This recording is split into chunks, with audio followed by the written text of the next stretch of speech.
This is my Ford F150 Lightning. It's an all-electric, four-wheel drive pickup truck. And I've used it for the last couple of years to carry things for TE along from place, to haul things for my animals and for my garden, to help my other half carry large amounts of wood for her woodworking projects, and it also provides backup power to my home. But the Lightning has another trick up its sleeve because, as you may or may not know, it can carry another Lightning in the back.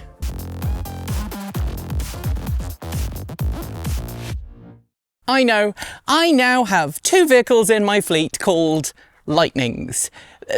This Lightning and this Lightning are not connected in any way other than the fact that they have the same name. This bike is officially called the HMP Lightning Mark II. It is a fully registered electric motorcycle. It does have a limited top speed of 56 miles per hour. It has a range around town of about 62 miles at 30 miles per hour. And obviously, if you go faster, the range drops down. But its key selling feature is that not only can you register it as a motorcycle, and as long as you have a motorcycle endorsement, you can ride it, but it also has a removable battery pack. Powering this bike is a 72 volt, approximately 3 and a bit kilowatt hour NMC battery pack that you can remove completely from the bike, take inside and charge in between 3 and 4 hours on a 110 volt outlet. Importantly, the charger that you get with this bike also has a switch mode power supply, which means it can be charged on 220 volts or 240 volts, depending on which country you're in. And that can mean that you can use an adapter at a level 2 public charging station to actually charge it. It will take a really long time to charge off that level 2 charger, but it's possible. This bike's bigger brother, the HMP Flash, has up to 2 battery pack spaces in it, and you can operate it from 1 or 2 battery packs. And it has a top speed of 75 miles per hour. And it was recently launched in the US, which is how I came about this bike. See, whenever an interesting car or motorbike launches here in the US, I will fire off an email to the company and go, hey, congratulations on the launch. We'd love to review one. We'd love to get our hands on one and put it through its paces. And normally, well, I'm not going to lie, those emails are either completely ignored or they're met with an initial very positive that ends up just never translating into something. So when I reached out to HMP Bikes, I fully expected to be ghosted. Instead, the CEO of the company, Peter, reached out and said, hey, let's talk. And we had a Zoom call a couple of days later. And after I'd pitched for a loan of one of these for a week, or a loan of the Flash for a week, he said, why don't I just send you one? So, full disclaimer, HMP Bikes did ship me a Lightning Mark II completely free to register and title here in the state of Oregon and to ride and use for as long as I want it on effectively a long-term loan arrangement. I get to tell you what this bike is like to ride, what it's like in a more rural setting, how it performs in town. I get to talk about some of the ownership experiences that happen after a certain number of miles. I have to change the oil in the gearbox after so many thousand kilometers, and yes, we'll be doing that too. And give you an idea of what it's like to live with. Now, it does have that limited top speed of 56 miles an hour, which in many US states would just be too slow for a lot of people. But this is a bike designed for urban travel. It's designed for the kind of routes where you would normally want to ride a 50 to 125cc scooter. And this has about the same kind of power output as a 125cc. It's got a 4 kilowatt continuous motor rating, but the motor can provide up to 7 kilowatts for quick bursts of acceleration. And the reason it's like this is because it arrived from San Francisco in a big box.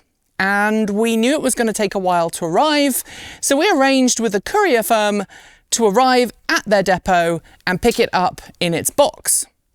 It just so happened that the depot that we picked up at was just down the road from a DMV. One of the things that was required during the registration process was for someone from the DMV to actually check that this bike complies with all US FVMSS standards, Federal Vehicle Motor Safety Standards. And there's a little plaque on this bike just at the front, and they needed to see it. But they weren't allowed to get into the back of the truck to find that sticker. So we very unceremoniously took the cardboard bit of the box off, put it in a nearby skip. Someone from the DMV glanced over and said, yep, that does in fact comply.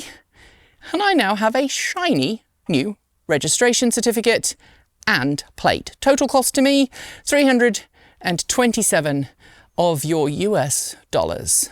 Enough talking, let's get this off the truck.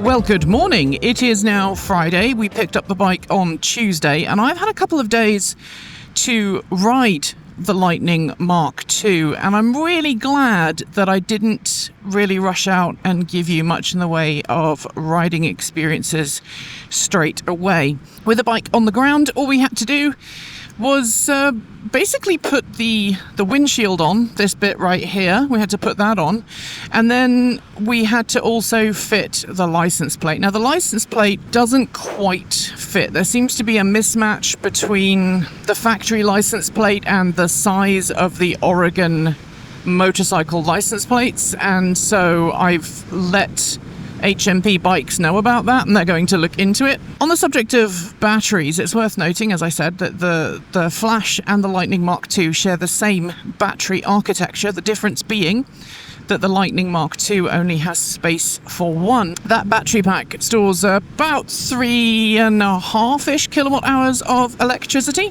Not massive, but certainly respectable. And it's worth noting that my Vectrix VX-1, my project bike, it had about a 3.5 to 4 kilowatt hour battery pack new, but it also weighs a lot more than the Lightning Mark II. So this bike has a slightly smaller motor, it's lighter, and its battery capacity is about the same. And I'll come to the range a bit later on, but it's a really important distinction to note. And of course, because you can remove the battery pack, you can charge it in your house using a standard domestic outlet. The charging unit, it's portable. There's not a lot of extra storage once the battery pack's in there, but there is enough for the charging unit. And because it's a switch mode power supply, if you have a J1772 adapter, you can actually run it from a level 2 charging station at 220 volts, and it works just fine. It is only rated to 800 watts though, so a full charge using the current setup takes about 3 to 4 hours from fully empty. And again, I want to come back to that in a moment. The other thing that's worthy of note is that the seat on this bike is not the most comfortable seat. It's not very well padded, and I've spoken to HMP Bikes. I've sent them a long list of things that I feel need to be improved on this bike. And for once, a company is listening. HMP Bikes have said, yeah, thank you very much. We'll take all of this feedback on board, and we will work on improving the bike, which tells me that this bike is very early in its life cycle, and the company that's selling it is actually actively involved in trying to make the rider experience better. I'm told that there is an over-the-air update coming at some point in the future. There's also a smartphone app being developed. It's not ready yet. How you feel about that? You know, a product that's launched that doesn't yet have all of the required bits and bobs. That's That's effectively up to you. I think some people would be bothered by that. I think some people would just accept that this is a very young company and they've got a limited amount of staff and resources. But I got a PDF of the owner's manual through the mail, and the manual that came with the bike was actually the wrong one. It was for a different model, and when I pointed that out, HMP Bikes were very quick to send me the correct manual. You actually get 2 keys. You get a regular set of keys with just an old-fashioned key that you can use. That's what I'm using right now. You can see my other motorcycle keys dangling off of that. But you also get a remote control that can allow you to turn on the bike and use it without having the physical keys with you. But of course, in order to use that, you also have to not use the steering lock. Another thing that's worthy of note here is that there's a little cubby hole right here that has a USB-A and a USB-C socket in it, and that's really nice. The problem with that is it's not lockable, and that is, unfortunately, a pain in the butt, because that is the best place for storing like your registration paperwork and your insurance card and stuff like that. And of course, if it's not lockable, you can't leave your stuff in there because someone might steal it. So they lost a point with me on that one. And again, I've communicated that to HMP, and they said, yeah, we're going to look at adding a lock on future models. How does it ride? Well, it comes from the factory, and this is another reason why we didn't film any riding impressions. It comes from the factory locked in moped mode. So we took it out and I tried riding it, and it accelerated up to 30 miles an hour just fantastically well. But as soon as it got to 30 miles an hour, it kind of didn't go any further. And that is because it ships from the factory locked to what I will call moped mode. But this bike is capable of on paper, 56 miles per hour of top speed. I've actually got it up to 60, and I'll talk to you a little bit about that in a minute. But as soon as HMP Bikes showed me how to unlock it, and I'm not going to share it here, but it's a very easy process. If you're an owner, you just reach out and they go, yeah, this is how you unlock it. The actual process of unlocking it is a one-time thing. You don't have to keep doing it every time you ride it. And then you unlock the different modes. So you've got mode 1, which is basically the moped mode. It gives you a top speed of about 30 miles an hour. Then you've got mode 2, which takes you up to about 45 miles an hour. And then you've got mode 3, which takes you all the way up to the top speed. You can access, obviously, all of those speeds in mode 3, but you do get a little bit more torque in mode 3.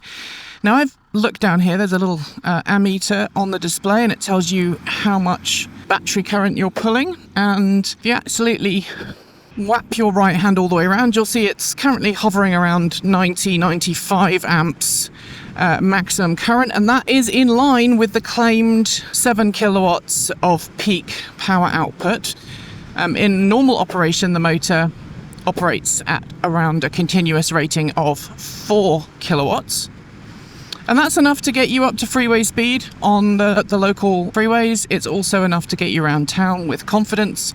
It gives you enough torque and power. And, just as an illustration, just check behind me. I'm currently doing 42. If I open it up, it does accelerate up to 50. A little bit slow. I mean, it's definitely not like a really super accelerating bike, but it can get you out of trouble. However, there are some bugs that I need to talk to you about. And the first one is that the indicators are not push to cancel. Most motorbikes have a push to cancel indicator, so you push in and it cancels the indicator. On this bike, you basically got left, middle and right, and you have to physically move it into the center. Obviously, I'm not going to press it, but on this side, you've got the hazard warning lights, which is lovely. And then we've got the P button, which I will talk to you about in a minute because it doesn't actually have anything to do with parking. I suppose loosely you could claim it has something to do with parking.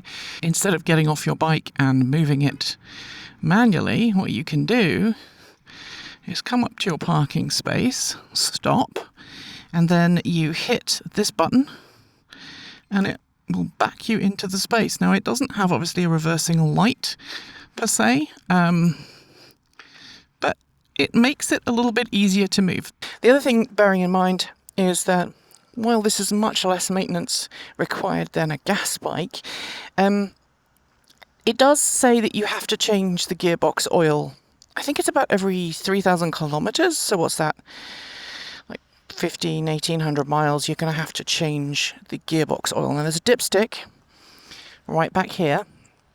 And you can just change that, and it tells you what type of oil to put in. That's because obviously it needs to make sure that the motor and the drivetrain all works as it should. Now the tyres on this are pretty good. You can see I haven't really lent the bike over a huge amount, but I'm getting there. And at full speed, it's very, very stable. Now, let's talk a little bit about the range. Round town, I think this bike, if you are a lightweight rider, will happily do 70 miles. Obviously that is round town though. If you put this bike on the freeway, you will notice significant reduction in range. I guesstimated that the bike was going to do maybe 50 miles real world range, and I needed to go into downtown Portland from my house. I thought, hey, why not? Let's do a range test. So I headed out from where I live. I took surface streets all the way into Portland, 25 miles, and I had used 45% of the battery.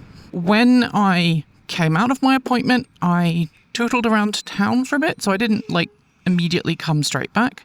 I had 55 miles of range, so I was like, I'm good. I don't need to stress about it too much. And when I came out of town, I ended up getting a little bit lost because I was trying to find surface streets, and I don't know the surface streets as well as perhaps I ought. And so I decided that what I would do was follow my sat-nav. And my sat-nav, despite me telling it not to, decided to put me on Highway 26 out of Portland, the bottom of Zoo Hill, just after the tunnel on 26, all the way up over the Zoo Hill. If you're a local, you know what I mean. It's a very steep hill, up to about 1,000 feet. And then I kept on the freeway, just really to see what would happen, until I got to Highway 185th. So you can probably track that on a map. And at that point, I'd gone from 55% where I'd started in Portland down to about 23%. And my calculations suggested that perhaps I might want to stop and just get a little bit of a top up. So then I spent 10-15 minutes trying to find a charging station, a level 2 charging station that was still available, and there aren't any in that area. So I thought, screw it, and ended up going into a coffee shop and plugging in to charge. I think I probably charged for 20 minutes. So I probably added maybe 5% of state of charge. I think the battery was, actually it was 4%, because the battery I think said 27% when I left Hillsborough and headed out towards my house. Now, I hit my local town with about 19% state of charge remaining, which I thought would be fine. But when you get to that 20%, things start going downhill quickly. So first you get limited to moped performance, and then when it gets to 15%, it starts limiting again, and then when it gets to 10%, it limits even more. And to cut a long story short, I was at my last mile from my house.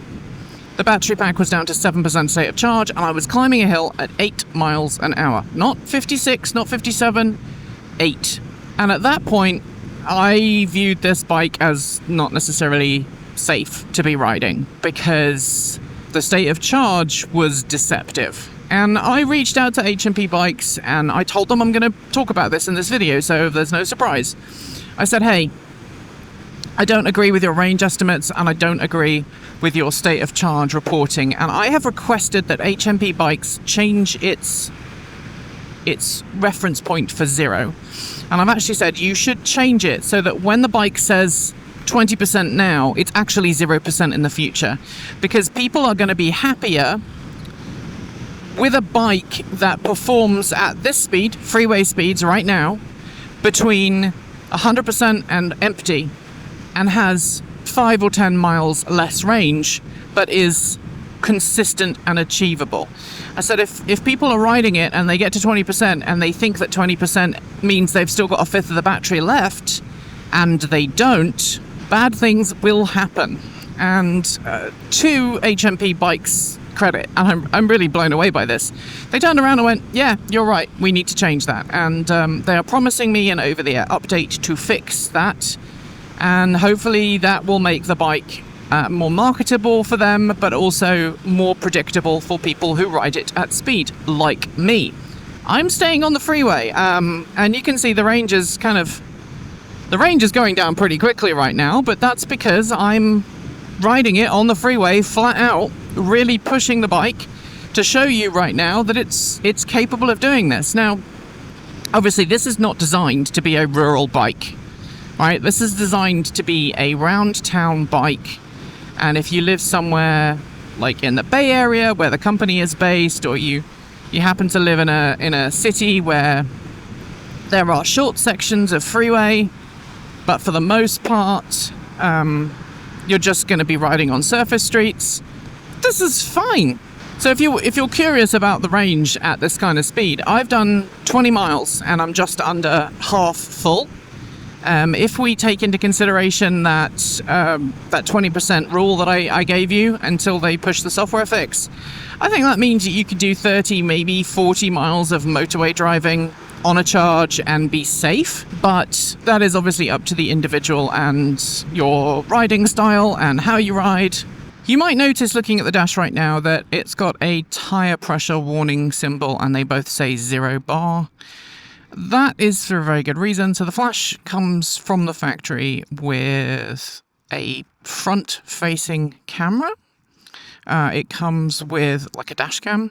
It comes with Android Auto and Apple CarPlay wirelessly. And it comes with a tire pressure warning system as standard. The Lightning Mark II does not.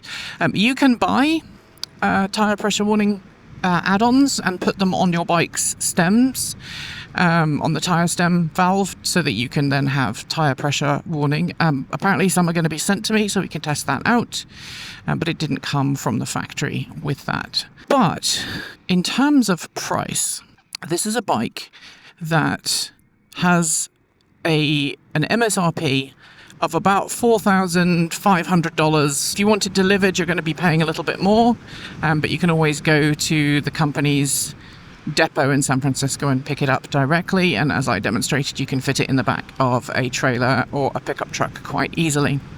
30, 40 miles, or maybe 50 if you're doing mixed roads, for 3 and a bit kilowatt hours of electricity. That's very cheap long term in terms of total ownership costs. Yes, you do have to replace the gearbox oil fairly frequently, but you know, if you're coming from a 50 or 125cc scooter, you should be already familiar with that. But one thing that is definitely in need of some adjustment is how the bike uses its regen braking. This bike does not trail brake, and it is a big no-no for me. And it's taken me a little bit of time to get used to it. So I've ridden just over 100 miles on it. If you don't know what trail braking is where you drag your rear brake normally to give you a little bit of extra stability when you're going through corners and things like that. And it's particularly at low speed. Unfortunately, this bike does not have trail braking, and if I hit the brake, it activates regenerative braking. Let me do that right now. I'll just make sure there's nobody behind me. So you can see there 25-ish amps of regen. That's not too bad. However, it cuts power to the motor. So if I hold my throttle where I am right now and I hit this brake, it cuts the power and activates regen. And then if I let go of the brake, it just picks up the throttle where it was. I don't like that. I don't think it's safe. No other electric motorbike or maxi scooter that I have ridden has that behavior. It's very much an e-bike behavioral thing, and I've told HMP that needs to be fixed. I've expressed that I think what they should do for future models is do the Vectrix style throttle, where you roll the throttle to a neutral position and then roll it further forwards to get the thing to do regenerative braking.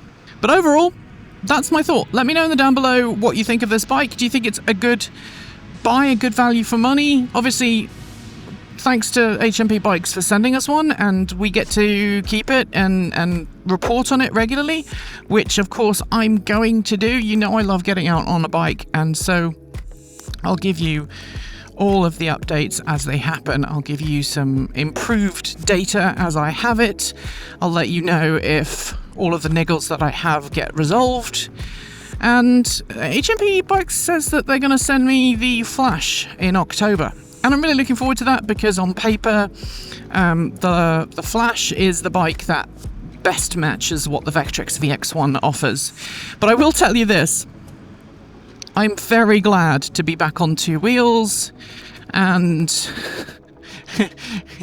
this is just making me want to get my Vectrix back on the road, and I will. I've already started working on the final touches of machining to get the controller ready to put back in the bike and to test, and hopefully I haven't broken anything. And once that's back in, then it'll be a matter of just making sure the brakes work and putting the BMS in and the chargers and all of that. Yeah, there's a lot left to do, but I'm hopeful. Riding a bike is just, it's part of who I am, and it has to happen. Anyway, thanks for watching until the end. Thanks to the amazing list of people scrolling by on either side of me right now. They are the reason that we are still able to make videos like this right now. The world's kind of a scary place. My beloved is currently looking for a new position after being laid off due to corporate restructuring. And your all help will ensure that we can keep a roof over our head, but it can also help make sure that I can pay the team here at the channel. So it's not just myself and my beloved, it's actually two other people rely on your support to keep Transport Evolved running. There's a deer, somebody has a deer there, it's a fake deer, and it always catches me offline every time. Anyway, thanks for watching, thanks for being the awesome positive change we need to see in the world, and until next time, keep evolving.